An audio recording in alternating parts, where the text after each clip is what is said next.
सोहनपुर नाम का एक छोटा सा पर बहुत ही खूबसूरत सा गांव था। गांव के सभी लोग मिलजुल कर रहते थे।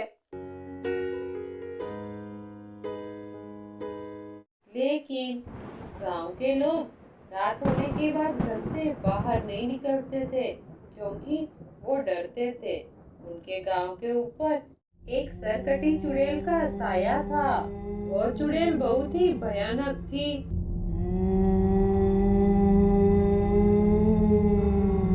वह चुड़ैल अंधेरा होने के बाद रात भर गांव के बाहर फिरती रहती और जो भी उसे मिलता उसे मार देती थी।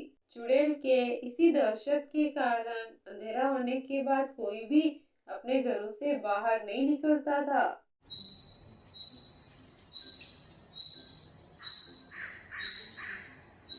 इस चुड़ैल के साए ने तो पूरे गांव वालों को डरा कर रखा है। रात को घर से बाहर निकलने में बहुत डर लगता है। सुषमा बहन, आप तो रात की बात कर रही है।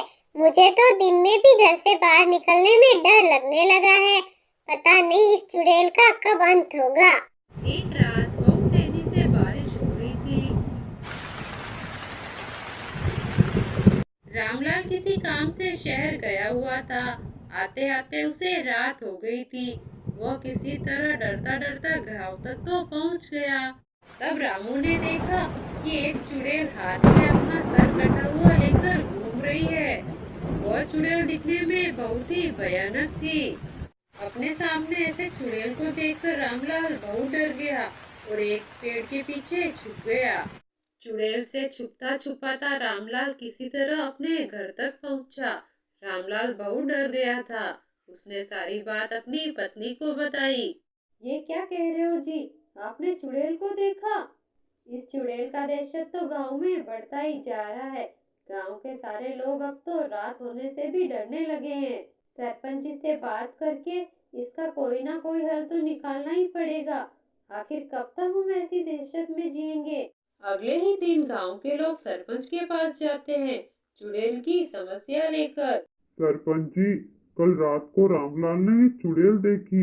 वो उस सदमे से अभी तक बाहर नहीं आया है। अपने घर में छुप कर बैठा हुआ है। बहुत डरा हुआ है। चुड़ैल से तो सारे गांव वाले ही डरते हैं। इस समस्या का कुछ तो कीजिए। तुम तो जानते ही हो, हमने कितने तांत्रिकों को बुलाया, लेकिन वो चुड़ैल इतनी शक्तिशाली है कि एक भी तांत्रिक उसके आगे टिक नहीं सका। हमें कोई ऐसे तांत्रिक की खोज करनी होगी जो बहुत ज्यादा शक्तिशाली हो और चुड़ैल का सामना कर सके। तभी वहाँ पर एक बूढ़ी औरत आती है।